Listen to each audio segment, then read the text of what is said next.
Assalomu alaykum. Jumlalarning belgilangan o'rinlardagi ro harflariga e'tibor beramiz. Bu o'rindagi ro harflari yo'g'on o'qiladimi yoki ingichkami?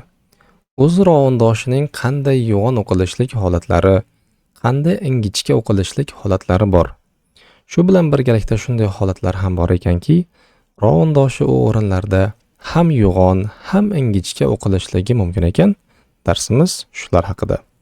Boshladik. Bismillahirrohmanirrohim.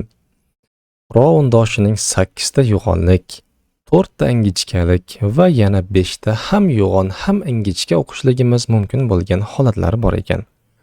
Keling dastlab ro undoshining yo'g'onlashish holatlari bilan tanishib chiqsak. Ularning birinchisi va ikkinchisi ro harfi fathali yoki zammali bo'lganda. Ma'rufa, darok. Uchinchi va to'rtinchi holati ro harfi sukunli bo'lib, undan oldingi harf fathali yoki zammali kelsa. Arba'a, al-qurba. Beshinchi holat ro harfi sukunli bo'lib, undan oldingi harf kasrali bo'lsa va rodan keyin kasrasiz yo'g'on harf kelsa.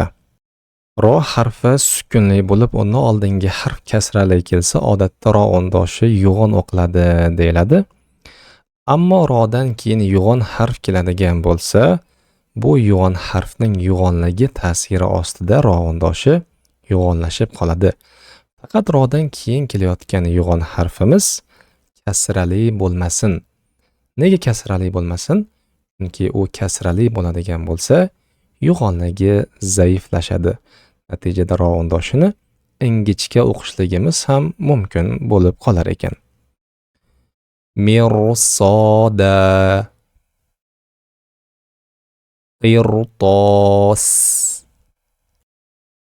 Ro undoshi yo'g'onlashishining 6-chi holati. Ro sukunli bo'lib, undan oldin vasl hamzasi kelsa.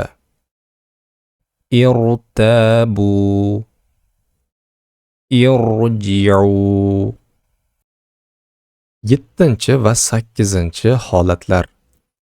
Ro harfi vaqfda sukunli o'qilayotgan bo'lsa, undan oldingi harf sukunli bo'lsa, undan ham oldingi harf fathali yoki zammali kelsa. Wal fajr. Bu o'rinda ro undoshi vaqfda sukunli o'qilsa deyilyapti. Agar biz ro undoshini undan keyin kelayotgan qaysidir so'zga bog'lab o'qiydigan bo'lsak, wal fajri deb kasrasini o'qiymiz va tabiiyki ro undoshi bunday holatda ingichka o'qilib qoladi. Ashr. Bu ko'rganlarimiz ro harfining 8 ta yo'g'onlashish holatlari ekan. Shu o'rinda bir kichik e'lon haqida aytib o'tmoqchimiz. Arab tilini o'rganmoqchi bo'lganlar uchun yangi darslarimizga qabul ochildi. Bu kurs arab tili fonetikasini noldan o'rganmoqchi bo'lganlar, harflarni tanisada to'g'ri talaffuzda qiynalayotganlar yoki grammatikani puxta o'zlashtirishni istaganlar uchun mo'ljallangan. Kurs oxiriga kelib siz arab tilidagi tovushlarni to'g'ri talaffuz qilishni, fonetikaga oid barcha katta-yu kichik qoidalarni va zamonaviy hamda klassik matnlarni o'qib tushunishni o'rganasiz. Kursimiz sifr tizimi asosida tuzilgan va har bir talaba bilan yakka tartibda ishlanadi. Har darsda baholanib boriladi, ustoz nazorati doimiy bo'ladi. Agar siz ham tajribali ustozlar qo'lida arab tilini chuqur o'rganmoqchi bo'lsangiz, video ostidagi havola orqali Telegramda biz bilan bog'laning. Shuningdek, Telegram kanalimizga ham obuna bo'lishni unutmang. U yerda ko'pchilik bilmaydigan arab tiliga oid qiziqarli qonuniyatlar bilan bo'lishib boramiz va vaqti bilan jonli efirlar tashkil qilamiz. Kanal havolasi ham video ostida. Ro undoshi haqida gaplashayotgan edik.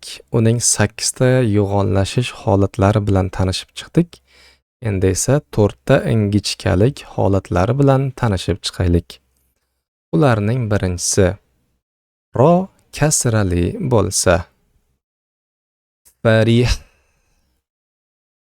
rijal, rizqo. Ikkinchi ro undoshining ingichka o'qilishlik holati. Ro harfi sukunli bo'lsa, undan oldingi harf kasrali kelsa va rodan keyin ingichka harf kelsa. Fir'a, fir'aun, umirtu. Shunga o'xshash holat ro undoshining yo'g'onlashish holatlarida ham bor edi. Ro sukunli bo'lib, undan oldingi harf kasrali kelsa, rodan keyin agar yo'g'on harf keladigan bo'lsa, ro harfi yo'g'on o'qiladi. Rodan keyin ingichka harf keladigan bo'lsa, mana ko'rdikki, ro harfi ingichka o'qiladi. Uchinchi holat. Ro harfi vaqfda sukunli o'qilayotgan bo'lsa va undan oldingi harf ham sukunli bo'lsa, undan oldingi harf kasrali kelsa, ro harfi ingichka o'qilar ekan. Hijr, as-sihr, az-zikr. Keyingi 4-chi holat.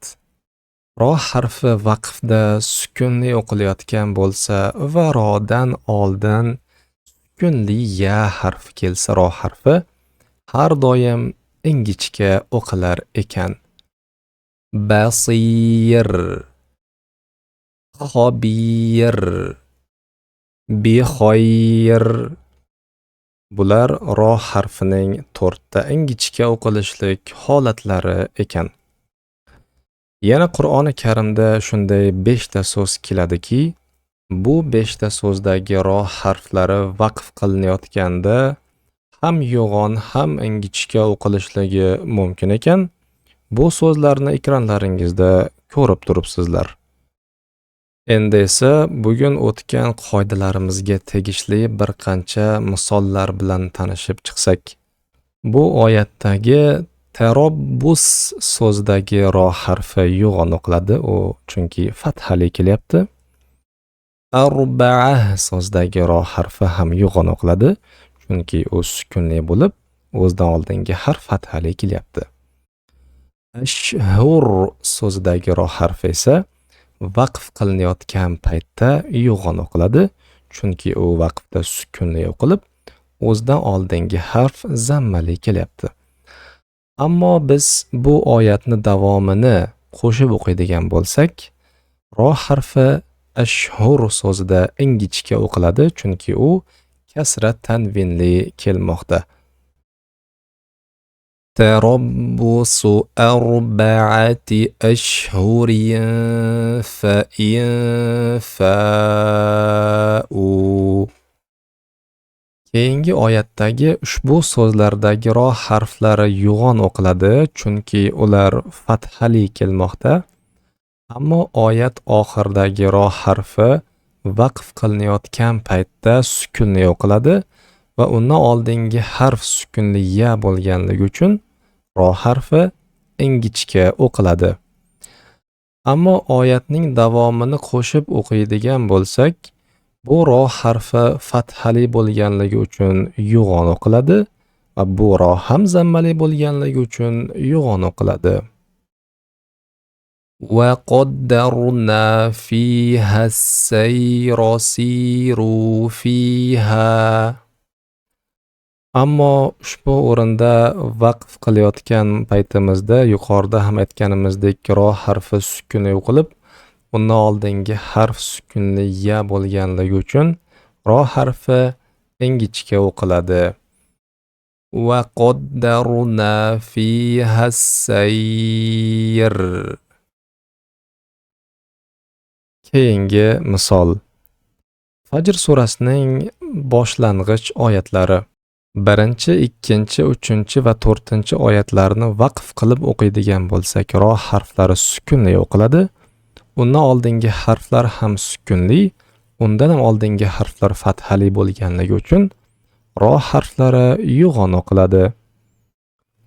Wal fajr va layalin ashr wash-shaf'i wal watr wal layli iza yasr. Ammo 5-oyatni vaqf qilib o'qiyotganimizda ro harfi sukunli o'qiladi. Undan oldingi harf ham sukunli, undan ham oldingi harf kasrali kelganligi uchun ro harfi ingichka o'qiladi. Hal fi zalika qasamul lizi hijr. Ammo oyatlarni vaqf qilib emas, balki vasl qilib o'qiydigan bo'lsak, ro harflari kasrali yoki in tanvinli kelayotganligi uchun ingichka o'qiladi. Wal fajri va layalin ashri wash-shaf'i wal watri wal layli iza yasri hal fi zalika qasamul lizi hijr. Bugungi darsimizda ro harfining yo'g'onlashish, ingichkalashish hamda ham yo'g'on ham ingichka o'qilishlik holatlari bilan tanishib chiqdik. Shuningdek, ro harfini shaddali bo'lganda ham bir qancha qoidalar mavjud. Inshaalloh bu qoidalarni keyingi video darsimizda o'rganamiz. Xayr, vassalomu alaykum va rahmatullohi va barakatuh.